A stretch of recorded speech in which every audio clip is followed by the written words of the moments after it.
Hey everybody, how's it going? Aaron Rift here, along with good old JM, Jeff Meacham, back again on the No DQ channel. How are you doing today, Jeff? I'm doing good. We're on the, as you would say on Raw Week, we're on the road to WrestleMania. And That's I'm looking right. forward to all these WrestleMania topics we got to cover. Yeah, so today we are going to discuss WrestleMania, talk about our favorite matches, some of the best pay-per-views, and some of the worst pay-per-views as well, and some of the most overrated and underrated matches. Absolutely. And some of the most memorable moments. Yes. First off, we're going to kick it off with the top 5 WrestleMania matches from each of us, and then what I think we'll do is maybe try to combine the list to a top 10. Last time we tried to combine to a top 5 for the Royal Rumble. It's really difficult. One thing I noticed about doing this is I would come up with a top 5 and then I would remember other stuff. You know, it's 30 years of history. There's a lot to remember. Yeah, remember, the Royal Rumble, there's 25 years of history, but at the end of the day, the event is about the Rumble match itself. So it's going to come down to that. With WrestleMania, each match, in theory, will have its own year or so long arc that got us to this point. So there's a whole different dynamic with every match at WrestleMania that makes it special and unique. So coming up with the top 5 of all time is mind-boggling, to say the very least, for both of us. It's quite the task. It is. All right, so I'll go ahead and start us off here with my top 5 WrestleMania matches. This is actually in chronological order. I meant to put them with my favorites, but I ended up just doing it in chronological order. So I'll start off with WrestleMania 3, Randy Savage, Ricky Steamboat. One of my all-time favorite matches. I think a lot of people look back at that match as the best WWE match of the 1980s. And that match was an inspiration for people like Chris Jericho and countless wrestlers. You know, it inspired a lot of people. You know, it was a match ahead of its time, very fast-paced in an era where you had giants, you know, very slow-paced matches. These guys went out there and, you know, just had a very fast-paced, memorable matchup. Love the storyline, too. Yeah, I mean, think about it. 2 years before that, Steamboat was in, what, match 3? Yeah. Against Matt Bourne. And here he was on the grand stage in front of 90,000 people against the Intercontinental Champion. You know, it made the IC title something important. Everyone wanted to be IC champion. And you know, when I came up with this list, I also take into account the storyline as well as the match itself. You know, I remember Randy Savage with the ring bell injuring Steamboat. Yep. Excellent angle. So you know, in terms of the story, and you had what's his name? Steel. I'm drawing a blank here. George the Animal Steel. You know, he was out there, and they had that whole storyline. So, you know, that played a role. Which in the was match also as well. a year in the making, because they had a match at WrestleMania 2, Savage and Steel did. So it built and built and built. Yeah. This big, like, almost orgasmic moment in front of 93,000 people where you had 3 storylines coming together at once. Yeah, and that was one of the great things about wrestling during that period. Storylines had time to build up, and you could combine other storylines, and you know, it's very different from today. So, you know, Savage, Steamboat. My number 2, you know, not in any particular order other than chronological, is Steve Austin versus Bret Hart, WrestleMania 13. And I've made it clear in previous videos that I've done, my all-time favorite matchup ever. To me, this was really the birth of the Attitude Era in terms of match quality. I mean, it was just a tremendous brawl. You really felt that these two guys hated each other's guts. And you had blood. You had Steve Austin just gushing blood. And you had a double turn. You had Bret Hart going full-fledged heel. And you had Steve Austin with his babyface turn. And that would be the start of the Stone Cold era. So, chronologically, you went from WrestleMania 3 to WrestleMania 13. Yes. Okay. And then next up is Steve Austin versus The Rock from WrestleMania 17. Austin and The Rock, every time they got in there, it was just pure magic. And this match was really the very peak of the Attitude Era. You know, the 2 biggest stars going at it, you know, kicking out of each other's finishers. You know, Austin doing the Rock Bottom, Rock doing the Stone Cold Stunner.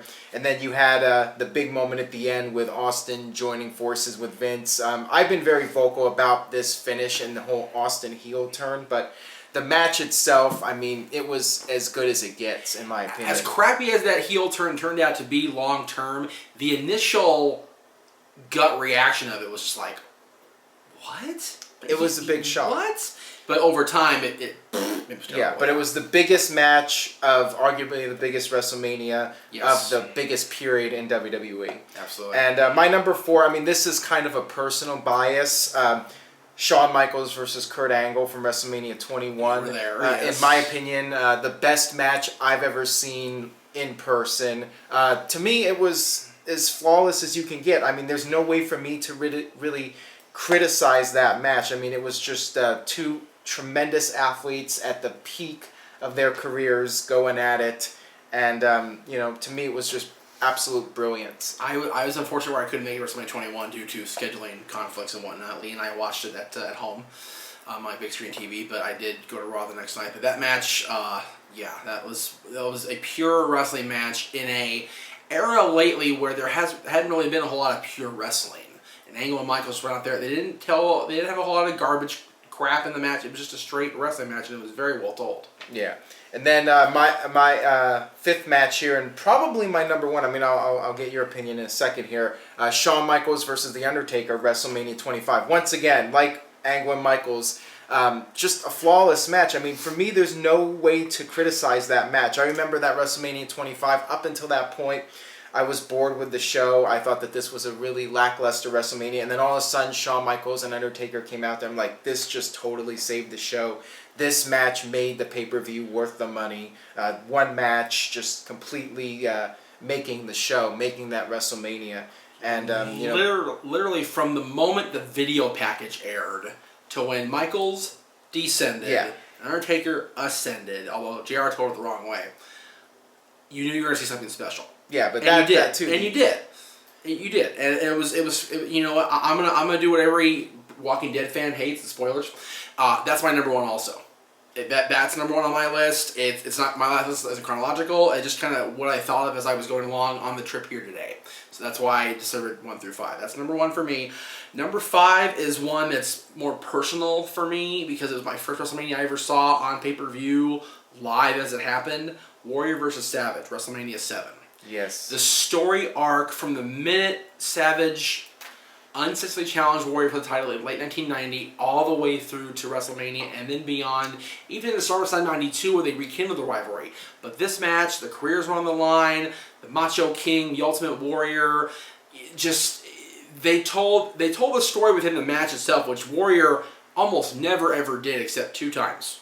Hogan and Savage. Yep. Period. God rest Warrior's soul at this point. I've let go of the Warrior hate after all these years, but you know what? I always say it is what it is. They told a great story in the match, which Warrior hardly ever did. The finish was unbelievable. Warrior just literally beat the snot out of Savage with shoulder block after shoulder block and then just stepped on him and pinned him with his foot. And then the aftermath, of course, with the reunion of Savage and Elizabeth was just tear-jerking, of course. Yeah, I mean, if I was doing a top 10, that would definitely be in the top 10 for sure. TLC 2. Edge of Christian, Hardys, and Dudleys from WrestleMania 17. Absolutely. Now, see, you listed Austin Rock from that WrestleMania because it was the biggest main event of the biggest WrestleMania of all time. I picked TLC 2 because it was 6 guys, 9 if you count Rhino, Lita, and Spike Dudley, who were still really trying to etch their mark in sports entertainment and really trying to make the people aware that, hey, it's not just the Austin Rock, Triple H Undertaker show, we're here too. Because you had Undertaker and Triple H on that show, you had Austin Rock on that show, but you had TLC 2 that I dare say stole the show up until the heel turn at the very end of Austin Rock. And of course that big spot with the spear in midair. You know, I love the quote on Edge's DVD that came out, I think it was 2 years ago or last year. You know, they ask him every once in a while, how often did you practice that? Are you fucking kidding me? You don't practice that. You just do it. Yep. That's great. Shawn Michaels, Bret Hart, WrestleMania 12. This one bugs me only because the point where Shawn Michaels landed in the crowd was where my seats were supposed to be. And I wasn't there. So I could have got a little cheap grab on Shawn Michaels at whatever it was, 13 years old, 12 years old. But the minute the bell rang, you knew you were going to see something different because they rarely did Iron Man matches back then. Even to the point where I saw Bret and Owen do an Iron Man match in 1994 at the Forum out here in Inglewood. And that match was... Inglewood, yeah. Former home of the Kings. And it was something that you didn't see too often. And to have the 2 top baby faces in the company go an hour plus for the championship was a rare commodity to behold. And both of these guys were at their peak, I dare say. You know, Bret was awesome with Austin also. I'll give that's on my list as well. It's number 2, so I'll get there in a second. But it's very rare to have a match on pay-per-view or on TV for an hour. Yeah. And there's a reason why, because so few guys can actually maintain. Michaels and Bret, Triple H and The Rock, Angle and Lesnar, Orton and Cena. Those guys are the cream of the crop and can go an hour. The other guys can't maintain. Number 2, Bret Austin. I dare say, as hot as Austin got later, he was never better at WrestleMania than that match. Well, that was before the pile driver with exactly. But even still, he had a great he helped get Shawn through 14. He had a great series with Rock. He had a great 3 matches with Austin. He had a decent match with Scott Hall. But the match with Bret at WrestleMania 13, where Bret helped solidify his legacy and Austin made his, was epic storytelling. From the minute Bret left in '96 and took a hiatus and came back and then built to that, was just fucking great. Yeah. And then Michael's Undertaker. Again, I really use the word horrendous. That was a horrendous WrestleMania, except for that match. Yeah. And that match, luckily it's only $10 a month now for the match to see on pay-per-view if you don't have the DVD. But paying what we paid at the time for it was disappointing. Yeah. But that match made it a little bit better. Right.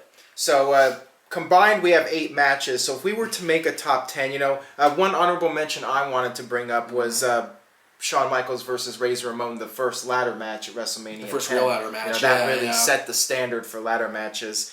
And you could also argue HBK and Undertaker, the rematch at WrestleMania 26. Well, that's on one of my lists later, so I don't want to put that one. Right. So if we were to come up with a 10th match, what would be your pick off the top of your head? Well, which one of mine... Well, no, I'm just saying... Oh, just in general. Yeah, any matches we that share neither of a us total. listed. Okay. Sure. Yeah, I was thinking maybe Bret versus Owen from WrestleMania 10 is another classic. People either really tend to overlook that match or they just there's no in between, and that was a great match. It really showed that Owen was more than just a bit player. Yeah. The rest of that year he made it invented. Yeah. Period. And another honorable mention, Hogan Savage from WrestleMania 5 was one of my favorites. That's on the list of mine later, so... Okay. Bret Owen's fine. We'll do Bret. Okay, so there you go. That's our combined top 10. Let us know what you think, and stay tuned for more.